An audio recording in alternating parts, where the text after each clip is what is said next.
হে ও মাঝি পারি করে দাও আমায় গো ঘাট মাঝি ভাই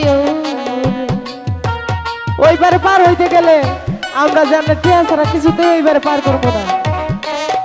টিয়া ছাড়া আমরা কিছুই বুঝি না।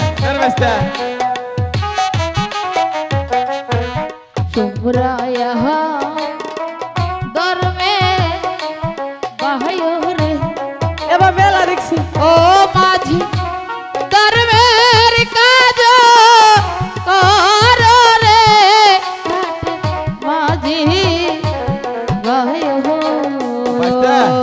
ওরা বিপদে পড়ছে। বিপদে পড়ে গেছে স্যার। হ্যাঁ টিয়া পয়সা দিবেন নাকি দিবেন না এটা করুন। মাঝি ভাই বলেন। আমার কাছে কোনো পয়সা নেই, তাহলে কি দিবেন? আমি তোমাদেরকে বকশিশ দেব। আরে বসি বসি আমরা কত ওই গাঙ্গের বাড়িতে ফালাইতে দিছি, ওই বসি আগে লাগবো না। এই শোনো মাঝি ভাই, মানে বসি নয়, মানে তোমাদেরকে আমি পুরস্কার দেব। ও চাচা পুরস্কার দিবার স্যার। হারাম দাদা, আমরা পরিষ্কার করনি, সকালে শ্যাম্পুটা গোসল করে আইছি, আমাদের শরীর কখনো। আরে উনা এই পরিষ্কারের কথা কইছি কেন? কি কইছে? পুরস্কার মানে কিছু একটা দিব। ও পুরস্কার, হ্যাঁ আচ্ছা তাহলে ল পার করে দেই।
छाड़िया कहानी